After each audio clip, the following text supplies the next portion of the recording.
Good morning. Thought I'd talk to us a little bit about plague today. So I put on my plague outfit, but it's a little bulky and uncomfortable, so I'll take it off to talk to you. I've been wondering, how is it that we got here?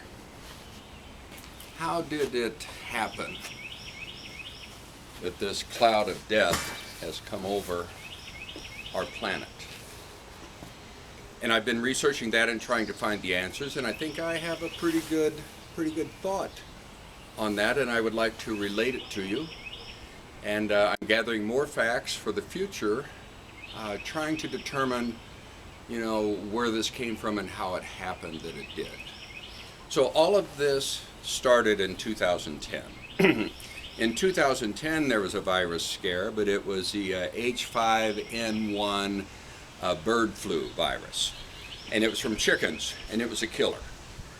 And they determined that the only way to get it was to be in contact with the chickens. So they just slaughtered all the chickens, and that got rid of the host, and they stopped it. But there was a scientist in Holland who wondered, how close were we to, from this thing being a chicken to human transmission, to it jumping one more step to human, because when it goes human to human, then you get pandemic, then you get what we have. So the scientist experimented, and it's usually a laborious process to do these types of things in the lab, but he found a fast, easy, cheap way to do it, and it became known as animal passage. And what he would do is he took the virus that he was looking at, and he would inject it into a ferret.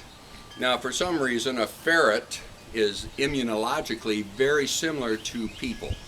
So whatever happens immunologically in a ferret, we can extrapolate that will go to humans. So that was the model. So injected the ferret got sick.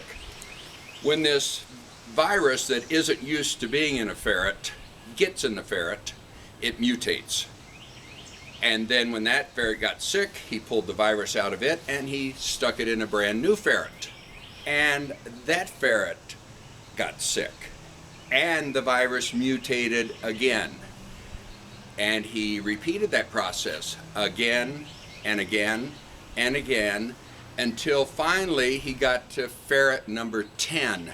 And ferret number 10 got the disease, but he found out he didn't have to inject the virus into ferret number 11 because ferret number 11 got sick without even touching. And that is the point of transmission. And that is where it would go from being a animal to human transmission to a human to human. So after 10 ferrets. So this process is called gain of function. And that is the terminology they use when they take a bug and they make it worse. That is called gain of function. The way that they did this is the animal passage. Well, after he did that in 2010, there was an uproar from the scientific community, a lot of debate. People said, don't do this because you can make a monster doing this.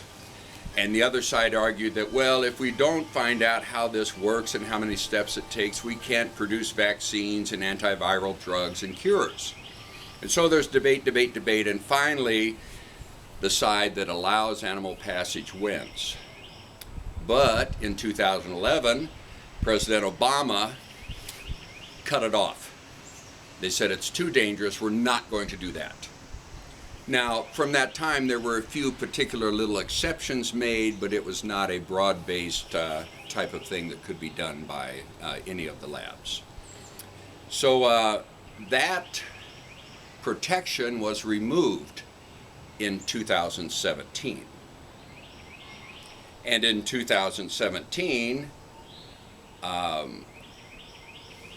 was the time when the lab in Wuhan achieved their BSL-4, Biosafety Level 4 status.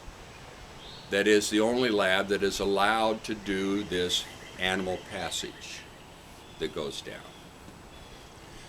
So, what we have to look at on the world scheme of things is, do we want that to occur? There are 30 BSL-4 labs on the planet. They all look at this gain of function. They all tinker with this animal passage. And they are all potentially making a monster.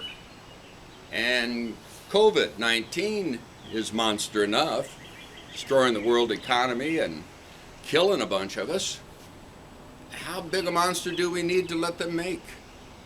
And the other side of the argument says that there has never been one shred of evidence that any of these experiments have helped to create a vaccine, or has helped to create an antiviral bug, or has helped stop something that is already in progress. So we have the balance there, you know, the advantages and disadvantages of this particular scientific technique.